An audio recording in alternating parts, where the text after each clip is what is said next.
بسم اللہ الرحمن الرحیم۔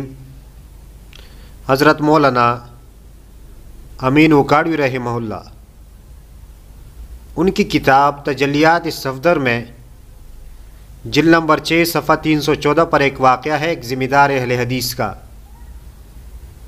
کہ رحیم یار خان میں ایک ذمہ دار تھا جو اپنے آپ کو اہل حدیث کہتا تھا اور اہل سنت والجماعت کے لوگوں کو مشرک اور بدعتی کہتا تھا، اور ان کی نماز کو جعلی اور من گھڑت کہتا تھا۔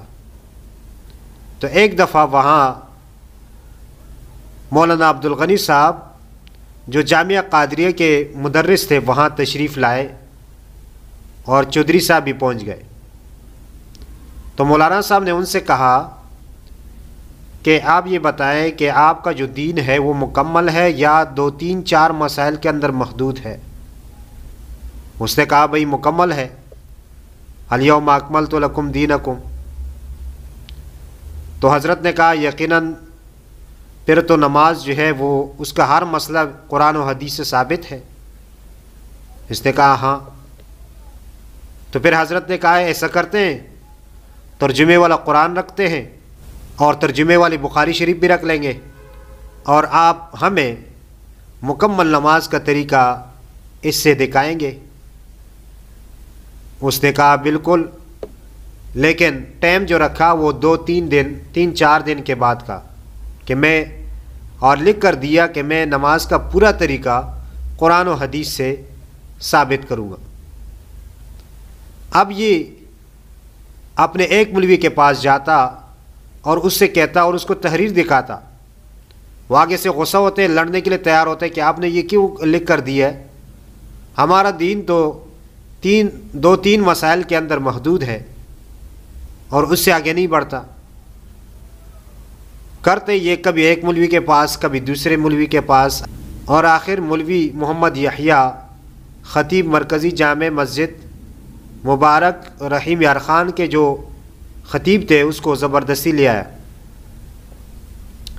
مولانا عبدالغنی صاحب بھی اپنے ٹائم مقرر پر پہنچ گئے، یعنی 1 بجا، اور یہ لوگ آ گئے 3 بجے،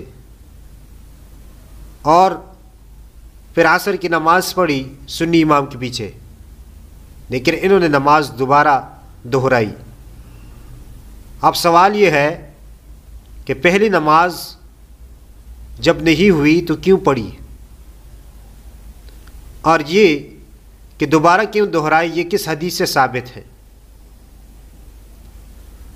خیر، پھر یہ عصر سے مغرب تک یہ منت سماجت کرنے لگے کہ ہمارا دین تو 2 3 مسائل کے اندر محدود ہے، ہم سے مکمل نماز کا نہ پوچھے۔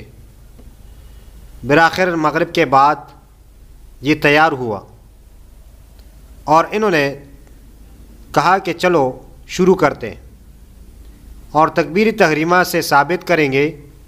تکبیر تحریمہ کے بارے میں اللہ کے رسول نے فرمایا اذا کبر فکبروا، جب امام تکبیر کہے تو تم بھی تکبیر کہو۔ اب یہ سوال ہوا کہ یہ بتائیں کیا اس کا ترجمہ یہ بھی ہے کہ جب امام اونچی آواز سے کہے تو تم آہستہ کہو؟ پھر انہوں نے دلیل دی کہ ابوبکر صدیق رضی اللہ تعالیٰ عنہ نے آپ صلی اللہ علیہ وسلم کے پیچھے تکبیر کہی اونچی آواز سے، تو لوگ ہنس پڑے اور لوگوں نے یہ کہنا شروع کر دیا کہ ثبوت تو یہ دینا ہے آپ کو کہ امام اونچی آواز میں کہے گا تکبیر اور مقتدی جو ہے وہ آہستہ کہیں گے۔ تو یہ اپنی ذمہ دار کے ساتھ لڑ پڑے کہ تو نے یہ کیوں لکھ کر دیا ہے، ہم پورا نماز کا طریقہ قرآن و حدیث سے ثابت کریں گے، ہمارا دین تو 2 3 مسائل کے اندر ہے۔ بالآخر اہل سنت کے لوگوں کو پتہ چلا کہ امام اعظم رحمہ اللہ نے کسی کو گالی دیے بغیر مکمل نماز کا طریقہ مرتب کروا کے گئے ہیں، اور پھر یہ لوگ جھٹکا کرنے والے فرقے سے متعارف ہوئے۔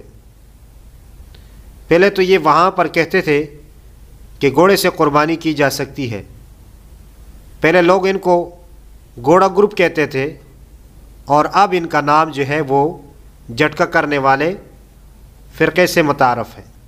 اور یہ بات بالکل درست ہے کہ ان کا دین یہ چند مسائل کے اندر ہے کہ رفع یدین اور یہ وہ، رفع یدین نہیں کرے گا نماز نہیں۔ یہ پہلے تو یہ بتائے کہ رفع یدین کرنا کیا ہے، فرض ہے، سنت ہے، واجب ہے، کیا ہے۔